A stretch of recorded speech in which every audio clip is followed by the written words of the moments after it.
श्री शिव महापुराण संहिता युद्धखंड अथ पंचत्रिंशोऽध्यायः। शंखचूड़ का अपने एक बुद्धिमान दूत को शंकर के पास भेजना। दूत तथा शिव की वार्ता। शंकर का संदेश लेकर दूत का वापस शंखचूड़ के पास आना। सनत कुमार उवाच तत्र स्थित्वा दानवेन्द्रो महान्तं दानवेश्वरं दूतं कृत्वा महावेग्यं प्रेषयामास शंकरं। सनत कुमार बोले, हे व्यास, वहां स्थित होकर वह दानवेंद्र अत्यंत बुद्धिमान हे व्यास, वहां स्थित होकर उस दानवेंद्र ने अत्यंत बुद्धिमान एक महान दैत्येश्वर को दूत बनाकर शिव जी के समीप भेजा। सतत्र गत्वा दूतश्च चंद्रभालं ददर्शः वटमूले समासीनं सूर्यकोटि समप्रभं कृत्वा योगासनं दृष्ट्या मुद्रायुक्तं च सस्मितं शुद्धिस्फटिक संकाशं ज्वलन्तं ब्रह्म तेजसा त्रिशूलपट्टिशद्धरं व्याघ्रचर्माम्बरावृतं भक्तमृत्युहरं शान्तं गौरीकान्तं त्रिलोचनं तपसां फलदातारं कर्तारं सर्वसम्पदाम् आशुतोषं प्रसन्नास्यं भक्तानुग्रहकारकं विश्वनाथं विश्वबीजं विश्वरूपं च विश्वजं विश्वेश्वरं विश्वकरं विश्वसंहारकारणं कारणं कारणानां च निर्कारणवतारकं ज्ञानप्रदं ज्ञानबीजं ज्ञानानंदं सनातनम्। उस दूत ने वहां जाकर वट वृक्ष के नीचे बैठे हुए करोड़ों सूर्य के समान महातेजस्वी योगासन लगाए हुए ध्यान मुद्रा युक्त मंद मंद मुस्कुराते हुए शुद्ध स्फटिक के समान परमोज्वल ब्रह्म तेज से दे दीप्यमान त्रिशूल पट्टी धारण किए हुए व्याघ्र चर्म ओढ़े हुए भक्तों की मृत्यु दूर करने वाले शांत तपस्या का फल देने वाले संपूर्ण संपत्ति प्रदान करने वाले शीघ्र प्रसन्न होने वाले प्रसन्न मुख भक्तों पर अनुग्रह करने वाले विश्व बीज विश्वरूप विश्व को उत्पन्न करने वाले विश्वेश्वर विश्वकर्ता विश्व संहार के कारण कारणों के भी कारण नरक समुद्र से पार उतारने वाले ज्ञानदाता ज्ञान बीज तथा ज्ञान में ही आनंदित रहने वाले तीन नेत्र वाले सनातन उमापति विश्वनाथ को देखा।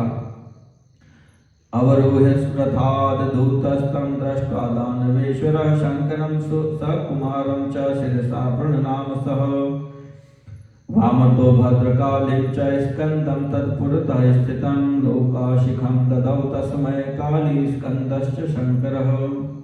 उस दानवेश्वर के दूत ने रथ से उतरकर कुमार सहित शंकर जी को देखकर सिर झुकाकर प्रणाम किया। उनके बाईं ओर विराजमान भद्रकाली तथा उनके आगे स्थित स्कंद को भी प्रणाम किया। उसके बाद काली शंकर एवं स्कंद ने लोक रीति से उसे आशीर्वाद दिया। अथासौ शंखचूडस्य दूतः परमः शास्त्रवित् उवाच शंकरं नत्वा करो बद्धा शुभं वचः। इसके बाद सकल शास्त्रों का ज्ञाता शंखचूड़ का वह दूत हाथ जोड़कर शिव को प्रणाम करके उत्तम वचन कहने लगा। दूत उवाच शंखचूडस्य दूतोऽहं तत्सकाशमिहागतः वर्तते ते किमिच्छाद्य तत्त्वं ब्रूहि महेश्वर। दूत बोला, हे महेश्वर, मैं शंखचूड़ का दूत यहाँ आपके पास आया हूँ। आपकी क्या इच्छा है उसे आप कहिए। सनत कुमार उवाच इति श्रुत्वा सच्चा वचनं शंखचूडस्य शंकरः प्रसन्नात्मा महादेवो भगवांस्तमुवाचः। सनत कुमार बोले, शंखचूड के दूत की बात सुनकर प्रसन्नचित्त भगवान महादेव ने उससे कहा। महादेव उवाच शृणु दूत महाप्राज्ञ वचो मम सुखावहं कथनीयमिदं तस्मै निर्विवादं विचार्य च। महादेव जी बोले, हे महाबुद्धिमान दूत, तुम मेरे सुखदायक वचन को सुनो और विचार करके मेरे वचन को निर्विवाद रूप से उनसे कह देना। विधाता जगतां ब्रह्मा पिता धर्मस्य धर्मवित् मरीचिस्तस्य पुत्रश्च कश्यपस्तत्सुतः स्मृतः। समस्त धर्मों के ज्ञाता तथा जगत के निर्माता ब्रह्मा धर्म के भी पिता हैं। उनके पुत्र मरीचि तथा उनके पुत्र कश्यप कहे गए हैं। दक्ष प्रीत्या ददौ तस्मै निज कन्यास्त्रयोदश तास्वेका च तनुः साध्वी तत् सौभाग्य विवर्धिनी। दक्ष ने उन कश्यप को अपनी 13 कन्याएं प्रसन्नता के साथ प्रदान की। उनमें एक तनु नाम वाली थी, साधु स्वभाव वाली, वह उनके सौभाग्य को बढ़ाने वाली थी। चत्वारस्ते तनो पुत्रा दानवास्ते सोलगणाः तेष्वे को विप्रचित्तिस्तु महाबल पराक्रमः। उस दनु के परम तेजस्वी 4 दानव पुत्र हुए। उनमें एक विप्रचित्ति था जो महाबलवान एवं पराक्रमी था। तत्पुत्रो धार्मिको दम्भो दानवेन्द्रो महामतिः तस्य त्वं तनयः श्रेष्ठो धर्मात्मा दानवेश्वरः। उस विप्रचित्ति का धार्मिक तथा महाबुद्धिमान दानवराज दम्भ नामक पुत्र हुआ। तुम उसी के श्रेष्ठ धर्मात्मा पुत्र तथा दानवों के राजा हो। पुरातन पार्षदो गोपो पेश्वेव च धार्मिकः अधुना राधिका शापात् जातस्त्वं दानवेश्वरः। दानवीर्यो निमायातस्तत्त्वतो न हि दानवः निर्वृत्तं पुरा ज्ञात्वा दैववैरं त्यजाधुना।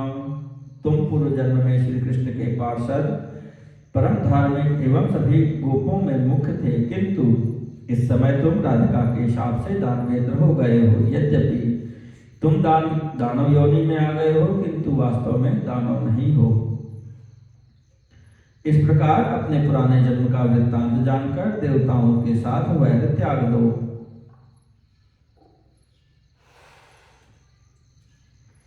द्रोहं न कुरुतैः सार्धं स्वपदं भुङ्क्ष्व सादरं नाधिकं सविकारं च कुरु राज्यं विचार्य च। तुम अपने पद पर स्थित रहकर राज्य का आदरपूर्वक सुखोपभोग करो, देवगणों से अधिक द्वेष मत करो एवं विचार पूर्वक राज्य करो। देहि राज्यं च देवानां मत प्रीतिं रक्ष दानव न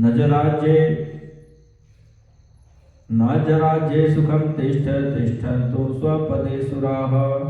हे दानव, देवगणों का राज्य लौटा दो और मेरी प्रीति की रक्षा करो। तुम अपने राज्य पर स्थित रहो और देवता भी अपने पद पर स्थित रहें। अलम भूत विरोधेन देवद्रोहेण किं पुनः कुलीनाः शुद्ध कर्माणः सर्वे कश्यप वंशजाः। सामान्य प्राणियों के साथ भी द्वेष करना बुरा होता है, फिर देवताओं से विरोध का तो कहना ही क्या। वे सब कुलीन शुद्ध कर्म करने वाले तथा कश्यप के वंश में उत्पन्न हुए हैं। यानि कानि च पापानि ब्रह्म हत्यादिकानि च जातिद्रोह जपापस्य कलां नार्हन्ति षोडशीम्। ब्रह्म हत्यादि जो कोई भी पाप है, वे जाति द्रोह जनित पाप की 16वीं कला की भी बराबरी नहीं कर सकते। सनत कुमार उवाच इत्यादि बहुवार्तां च श्रुति स्मृति परां शुभां प्रोवाच शंकरः तस्मै बोधयन् ज्ञानमुत्तमम्। सनत कुमार बोले, हे व्यास, इस प्रकार शंकर ने उत्तम ज्ञान का बोध कराते हुए श्रुति एवं स्मृति से संबंधित शुभ बातें उससे कही। शिक्षित शंखचूडेन सदूतस्तर्कवित्तमः वाच वचनं नम्रो भवितव्य विमोहितः। तब शंखचूड़ के द्वारा शिक्षित तथा तर्कविद वह दूत होनहार से मोहित होकर विनम्रता पूर्वक इस प्रकार यह वचन कहने लगा। दूतवाच त्वया यत्कथितं देवो नान्यथा तत्तथा वचः तथ्यं किंचिद्यथार्थं च श्रूयतां मे निवेदनम्। दूत बोला, हे देव, आपने जो वचन कहा है वह अन्यथा नहीं है, किंतु मेरा कुछ तथ्यपूर्ण एवं यथार्थ निवेदन सुनिए। ज्ञातिद्रोहे महत्पापं तयोक्तं धुनाचयत् तत्किमीशासुराणां च नासुराणां वद प्रभो। आपने अभी जो कहा है कि जाति द्रोह महापाप है, हे ईश, क्या यह असुरों के लिए ही है, देवों के लिए नहीं? हे प्रभु, इसे बताइए। सर्वे खामिति चेत् तद्वै तदा वच्मि विचार्य च निर्णयं ब्रूहि तत्राद्य कुरु सन्देहभञ्जनम्। मधुकैटभयोर्दैत्यवर्योः प्रलयाणवे शिरश्छेदं चकारासौ कस्माच्चक्री महेश्वर त्रिपुरैः सह संयुद्धं भस्मत्वकरणं कुतः भवान् चकार गिरीश सुरपक्षीति विश्रुतम्। यदि यह सब के लिए है तो मैं विचार कर आपसे कुछ कह रहा हूँ, आप ही उसका निर्णय कीजिए और मेरा संदेह दूर कीजिए। हे महेश्वर, चक्रधारी विष्णु ने प्रलय के समय समुद्र में दैत्य श्रेष्ठ मधु एवं कैटभ का शिरच्छेद क्यों किया? हे गिरीश, यह तो सिद्ध है कि देवताओं के पक्षधर आपने युद्ध में त्रिपुर को भस्म किया, तो ऐसा आपने क्यों किया? गृहीत्वा तस्य सर्वस्वं कुतः प्रस्थापितो बलिः सुतलादि समुद्धर्तुं तदद्वारे च गदाधरः। विष्णु ने बलि का सर्वस्व लेकर उसे पाताल लोक में क्यों भेज दिया? सुतल आदि लोक का उद्धार करने के लिए उसके द्वार पर गदा धारण कर क्यों स्थित हैं? सभ्रातृको हिरण्याक्ष कथं देवैश्च हिंसितः शुंभादयो सुराश्चैव कथं देवैर्निपातिताः। इन देवताओं ने भाई सहित हिरण्याक्ष को क्यों मारा और इन्हीं देवताओं ने शुंभादि असुरों को क्यों मारा? पुरा समुद्र मथने पीयूषम भक्षितम सुरयः क्लेश भाजो वयं तत्र ते सर्वे फल भोगिनः। पूर्व काल में समुद्र मंथन किए जाने पर देवगणों ने ही अमृत का पान किया, हम सभी को क्लेश प्राप्त हुआ, किंतु इसका अमृत पान रूप फल देवताओं ने भोगा। क्रीडा भाण्डमिदं विश्वं कालस्य परमात्मनः सददाति यदा यस्मै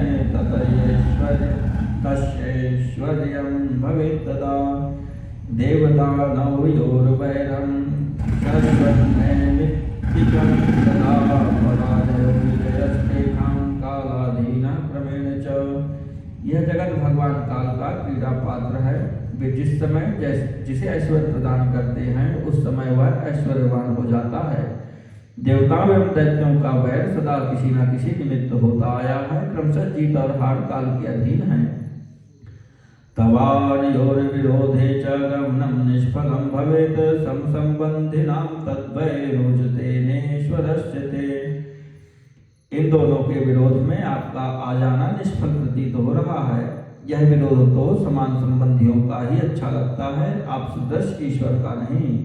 सुरासुराणां सर्वे कामीश्वरस्य महात्मनः इयं ते रहिता लज्जा स्पर्धास्माभिर्सहाधुना। यतोऽधिका चैव कीर्तिर्हानिश्चैव पराजये तवैतद्विपरीतं च मनसा संविचारिताम्। आप तो देवता तथा असुर सभी के स्वामी हैं, अतः इस समय आप महात्मा की केवल हम लोगों से यह स्पर्धा निर्लज्जता की बात है। विजय होने पर अधिक कीर्ति तथा पराजय होने पर हानि, ये दोनों ही आपके लिए सर्वथा विपरीत हैं, इसे मन से विचार कीजिए। सनत कुमार उवाच इत्येतद्वचनं श्रुत्वा सम्प्रहस्य त्रिलोचनः यथोचितं च मधुरमुवाच दानवेश्वरम्। सनत कुमार बोले, यह वचन सुनकर शिव जी हंसकर दानवराज से यथोचित मधुर वचन कहने लगे। महेश उवाच वयं भक्त पराधीना न स्वतंत्रा कदापि तदिच्छया तत्कर्माणो न कस्यापि च पक्षिणः। महेश बोले, हम अपने भक्तों के अधीन हैं, स्वतंत्र कभी नहीं हैं। हम अपनी इच्छा से ही कर्म करते हैं और किसी के भी पक्षपाती नहीं हैं। हम उनकी इच्छा से ही कर्म करते हैं और किसी के भी पक्षपाती नहीं हैं। पुरा विधि प्रार्थनया युद्धमादौ हरेरपि मुकुटै मधुकैटभयोर्दैत्यवर्यो प्रलयार्णवे। पूर्व काल में ब्रह्मा की प्रार्थना से ही प्रलयार्णव में विष्णु तथा दैत्य श्रेष्ठ मधुकैटभ का युद्ध हुआ था। देव प्रार्थनया तेन हिरण्यकशिपो पुरा प्रहलादार्थं वधोकारी भक्तानां हितकारिणां। भक्तों का कल्याण करने वाले उन्हीं विष्णु ने पूर्व काल में देवताओं की प्रार्थना से प्रहलाद की रक्षा के निमित्त हिरण्यकशिपु का वध किया था। त्रिपुराय सह संयुद्धं भस्मत्वकरणं ततः देव प्रार्थनयाकारी मयापि च पुरा श्रुतं सर्वैश्वर्याः सर्वमातुर्देव प्रार्थनया पुरा आशिच्छुम्भादिभिर्युद्धं वधस्तेषां तया कृतः। देवगणों की प्रार्थना से मैंने भी त्रिपुरों के साथ युद्ध किया तथा उन्हें भस्म किया। यह बात सब लोग जानते हैं, पूर्व काल में देवताओं की प्रार्थना से सबकी स्वामी तथा सबकी माता ने शुंभादि के साथ युद्ध किया और उन्होंने उनका वध भी किया। अद्यापि तीर्षाः सर्वे ब्रह्माणं शरणं ययुः सदेवो हरिर्मां च देवः शरणमागतः। हरे ब्रह्मादिकानां च प्रार्थनावशतोऽप्यहं सुराणामीश्वरो दूतयुद्धार्थं गमं खलु। आज भी सभी देवता ब्रह्मा की शरण में गए और देवताओं सहित विष्णु ब्रह्मा मेरी शरण में आए। हे दूत, देवताओं का स्वामी मैं भी ब्रह्मा तथा विष्णु की प्रार्थना के कारण युद्ध के लिए आया हूँ। पार्षद प्रवरस्त्वं हि कृष्णस्य च महात्मनः ये हताश दैतेया नहि केऽपि त्वया समाः।